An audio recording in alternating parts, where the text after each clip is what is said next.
അവൻ ചിലപ്പോൾ copy അടിക്കുന്നതായിരിക്കാം. For example, നല്ല ബുദ്ധിമാനായ കുട്ടിയാണെന്ന് പറഞ്ഞാൽ മാർക്ക് നിലനിർത്താൻ വേണ്ടി ചിലപ്പോൾ അവൻ കോപ്പി അടിക്കും. അല്ലാന്നുണ്ടെങ്കിൽ ചിലപ്പോൾ അവൻ എക്സാം എഴുതൂല. ഓക്കെ, നമ്മുടെ കുട്ടികൾ എന്തെങ്കിലും നല്ല കാര്യം ചെയ്താൽ നമ്മൾ ചില നല്ല വാക്കുകൾ പറയും അല്ലേ?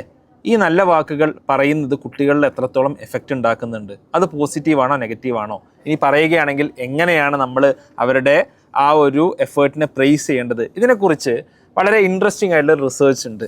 ഇത് 1998 മുള്ളർ ആൻഡ് ഡക്ക് എന്ന് പറയുന്ന 2 സയൻറ്റിസ്റ്റുകൾ നടത്തിയ ഒരു എക്സ്പെരിമെൻ്റാണ്. ആ എക്സ്പെരിമെൻ്റ് എങ്ങനെയാണ് കേട്ടോ, അതായത് അവർ ഒരു ഗ്രൂപ്പ് ഓഫ് സ്റ്റുഡൻസിന് എടുത്തു. 5ാം ക്ലാസ്സിൽ പഠിക്കുന്ന സ്റ്റുഡൻസ് ആണ് മോസ്റ്റ്ലി. അവർക്ക് ചെയ്യാവുന്ന ഒരു സെറ്റ് ഓഫ് പ്രോബ്ലംസ് അവർ കൊടുത്തു. ഓക്കെ, ഒരു പസിൽ പോലത്തെ പ്രോബ്ലംസ് കൊടുത്തു. ഈ പ്രോബ്ലംസ് കൊടുത്തതിന് ശേഷം അപ്പോൾ ഈ എല്ലാ കുട്ടികളും അത് സോൾവ് ചെയ്തു. അപ്പോൾ ഈ കുട്ടികളോട്, ഒരു വിഭാഗം കുട്ടികളോട് അവർ പറഞ്ഞു, യു ആർ വെരി സ്മാർട്ട്, നിങ്ങൾ അടിപൊളിയാണ്, നിങ്ങൾ നല്ല ബുദ്ധിമാന്മാരായ ആളുകളാണെന്ന് പറഞ്ഞു. രണ്ടാമത്തെ ഗ്രൂപ്പ് ഓഫ് സ്റ്റുഡൻസിനോട് അവർ പറഞ്ഞു, you must have worked very hard for these, നിങ്ങൾ ഇതിന് നന്നായിട്ട് വർക്ക് ചെയ്തിട്ടുണ്ടാവും, നിങ്ങൾ ചെയ്ത വർക്ക് അടിപൊളിയാണ് എന്നുള്ളത് പറഞ്ഞു. ഓക്കെ, അതായത് ഈ പറഞ്ഞ അഭിനന്ദനത്തിൻ്റെ രീതിയിൽ വ്യത്യാസമുണ്ട്. ഒരു കൂട്ടരോട് പറഞ്ഞു നിങ്ങൾ ആസ് സച്ച് വളരെ സ്മാർട്ടാണ്. രണ്ടാമത്തെ കൂട്ടരോട് പറഞ്ഞു നിങ്ങൾ ചെയ്ത വർക്ക് നല്ലതാണ്, നിങ്ങൾ നന്നായിട്ട് ഹാർഡ് വർക്ക് ചെയ്തു എന്ന് പറഞ്ഞു.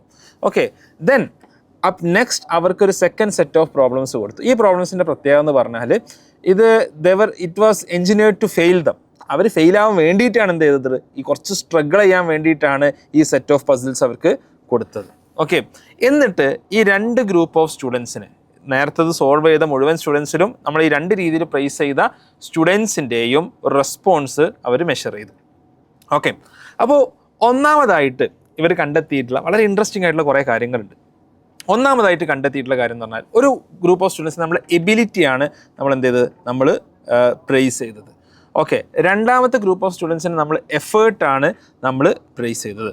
ഓക്കെ, ഈ ഗ്രൂപ്പ് ഓഫ് സ്റ്റുഡൻസിൽ സ്വാഭാവികമായിട്ട് 2 കൂട്ടരും ഫെയിലായി. ഈ എബിലിറ്റിയെ പ്രൈസ് ചെയ്ത ആളുകൾ വീണ്ടും ഈ ഹയർ ലെവൽ പ്രോബ്ലംസ് എടുക്കാൻ ശ്രമിച്ചപ്പോൾ അവരെന്ത് ചെയ്തു, അവർ അതിൽ നിന്ന് മാറി നിന്നു, അല്ലെങ്കിൽ ആ പ്രോബ്ലംസ് എടുക്കാതെ അവർ കുറച്ചും കൂടി ഈസിയർ ആയിട്ടുള്ള പ്രോബ്ലംസ് ചൂസ് ചെയ്തു. എന്നാൽ എഫേർട്ടിനെ പ്രൈസ് ചെയ്ത ആളുകൾക്ക് അവർക്കൊരു ചോയ്സ് കൊടുത്തു, ഏത് പ്രോബ്ലം ചൂസ് ചെയ്യണമെന്ന് പറഞ്ഞപ്പോൾ അവർ കുറച്ചുകൂടി ഹാർഡർ ആയിട്ടുള്ള പ്രോബ്ലംസ് ചൂസ് ചെയ്തു എന്നുള്ളതാണ്. ഓക്കെ, അതായത് നമ്മളൊരു കുട്ടിയുടെ എബിലിറ്റിയെ പ്രൈസ് ചെയ്യുമ്പോൾ അവിടെ സംഭവിക്കുന്നത് വെച്ചാൽ അവന് കൈൻഡ് ഓഫ് ഈഗോ ഉണ്ടാവുകയാണ്. ഞാൻ അടിപൊളിയാണ്. അപ്പോൾ ആ ഈഗോനെ ഹേർട്ട് ചെയ്യുന്ന ഒരു കാര്യവും സംഭവിക്കാൻ അവൻ സമ്മതിക്കില്ല. അവൻ അത്തരത്തിലുള്ള എഫേർട്സ് എടുക്കില്ല. കാരണം എഫേർട്ട് എടുത്താൽ ഫെയിൽ ആവാൻ സാധ്യതയുണ്ട്. ഈ ഫെയിൽ ആയി കഴിഞ്ഞാൽ ഞാൻ നല്ലൊരു കുട്ടിയാണ്, ഞാൻ ബുദ്ധിമാനാണ്, ഞാൻ അടിപൊളിയാണ് എന്നുള്ള ആ ഒരു ബോധം ബാക്കിയുള്ളവർക്ക് നഷ്ടപ്പെടാൻ സാധ്യതയുണ്ട്. എന്നാൽ എഫേർട്ടിനെ പ്രൈസ് ചെയ്ത ആളുകളോ, അവർ ബെറ്റർ എഫേർട്ട് എടുക്കാൻ വേണ്ടിയിട്ടാണ് അവർ ശ്രമിക്കുക എന്നുള്ളതാണ്.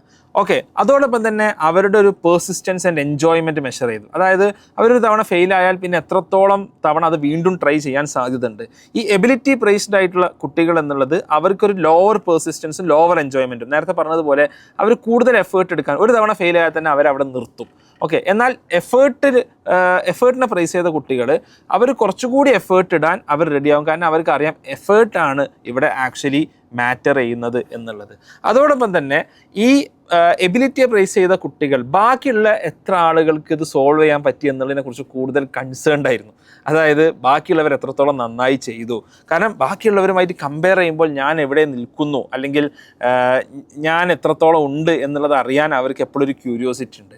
എന്നാൽ ബാക്കിയുള്ളവർക്ക് ആക്ച്വലി അങ്ങനെയല്ല ഉണ്ടായിരുന്നത് എന്നുള്ളതാണ്. ഓക്കെ, അതോടൊപ്പം തന്നെ പിന്നെ ഒരു പോസ്റ്റ് ഫെയിലിയർ പെർഫോമൻസ്, എഫേർട്ട് പിന്നീട് ഒരു ലേറ്റർ സെറ്റ് ഓഫ് പ്രോബ്ലംസ് കൊടുക്കുമ്പോൾ ഈ എഫേർട്ടിനെ പ്രൈസ് ചെയ്ത കുട്ടികൾ they are tend to do better എന്നുള്ളതാണ്.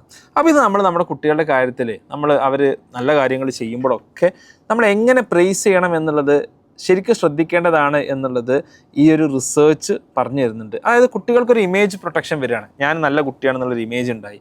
ഈ ഇമേജ് ഉണ്ടായി കഴിഞ്ഞാൽ പിന്നെ ആ ഇമേജിനെ ബ്രേക്ക് ചെയ്യുന്ന എന്തും അവനെ സംബന്ധിച്ചിടത്തോളം പ്രശ്നമാണ്. ആ ഇമേജിനെ സ്ട്രോങ് ആയി നിർത്താൻ വേണ്ടി മേ ബി അവൻ എന്തും ചെയ്യും. റൈറ്റ്, ആ എന്തും ചെയ്യും എന്ന് പറയുമ്പോൾ ഓൺ ദി വൺ ഹാൻഡ് അവൻ ചിലപ്പോൾ കോപ്പി അടിക്കുന്നതായിരിക്കാം. ഫോർ എക്സാമ്പിൾ, നല്ല ബുദ്ധിമാനായ കുട്ടിയാണെന്ന് പറഞ്ഞാൽ മാർക്ക് നിലനിർത്താൻ വേണ്ടി ചിലപ്പോൾ അവൻ കോപ്പി അടിക്കും. അല്ലാന്നുണ്ടെങ്കിൽ ചിലപ്പോൾ അവൻ എക്സാം എഴുതൂല. ഓക്കെ, അപ്പോൾ പക്ഷേ നീ എടുക്കുന്ന എഫേർട്ടിനെയാണ് നമ്മൾ എപ്പോഴും പ്രൈസ് ചെയ്യുന്നതെന്നുണ്ടെങ്കിൽ അവരെപ്പോഴും ബെറ്റർ എഫേർട്ട് ഇടാനാണ് ശ്രമിക്കുക എന്നുള്ളതാണ് എന്ത് ചെയ്യുന്നത്, ഈ ഒരു റിസർച്ച് പറയുന്നത്. അപ്പം നമ്മൾ നമ്മുടെ കുട്ടികളെ പ്രൈസ് ചെയ്യുന്നിടത്ത് പോലും, കാരണം പല സ്റ്റുഡൻസിനും വർക്കൗട്ട് ആവുന്നത്, വളരെ മിടുക്കരായിട്ടുള്ള കുട്ടികൾ, പല പാരൻസും പറഞ്ഞ് കേട്ടിട്ടുണ്ട്, എൻ്റെ കുട്ടി വളരെ മിടുക്കനാണ്, പിന്നെ അവന് വേറെ ക്ലാസ്സുകളിലോട്ട് പോയപ്പോൾ അല്ലെങ്കിൽ വേറെ സ്കൂളിൽ പോയപ്പോൾ അവൻ എന്ത് ചെയ്യില്ല, അവനത് ശരിയായില്ല, അല്ലെങ്കിൽ അവൻ ഹയർ ക്ലാസ്സിലെത്തിയപ്പോൾ അവൻ അത്ര പഠിക്കാൻ പറ്റുന്നില്ല. അതിനുള്ള reason, one of the reasons ഇതാണ്, നമ്മൾ അവനെ ഒരു ഈഗോ ക്രിയേറ്റ് ചെയ്ത് വെച്ചിട്ടുണ്ട്. അവൻ്റെ എഫേർട്ടിനെ നമ്മൾ പ്രൈസ് ചെയ്തിട്ട്, എഫേർട്ടിനല്ല അവൻ്റെ ഒരു ഇമേജിനെ നമ്മൾ പ്രൈസ് ചെയ്തിട്ട് ഒരു ഈഗോ ക്രിയേറ്റ് ചെയ്ത് വെച്ചിട്ടുണ്ട്. ഈ ഒരു ഈഗോ ബ്രേക്ക് ചെയ്യുന്ന എന്തിനും അവൻ റെഡിയല്ല എന്നുള്ളതാണ് ഇതിൻ്റെ ഒരു പ്രശ്നം എന്നുള്ളത്. അപ്പോൾ നമ്മൾ നമ്മുടെ കുട്ടികളെ പ്രൈസ് ചെയ്യുമ്പോൾ ഈ രീതിയിൽ പ്രൈസ് ചെയ്യാൻ വേണ്ടി നിങ്ങൾ ശ്രമിക്കുക. അവരുടെ എഫേർട്ടിനെ, അവർ ചെയ്ത വർക്കിനെ പ്രൈസ് ചെയ്യുക. അതല്ലാതെ അവരടിപൊളിയാണ് എന്നുള്ളത് പറയുന്നതിനേക്കാളും എത്രയോ ബെറ്ററാണ് ഇത് എന്നുള്ളത് നമ്മൾ മനസ്സിലാക്കുക. And that's a good parenting tip to have. നിങ്ങളുടെ അഭിപ്രായങ്ങൾ താഴെ കമൻറ്റ് ചെയ്യും.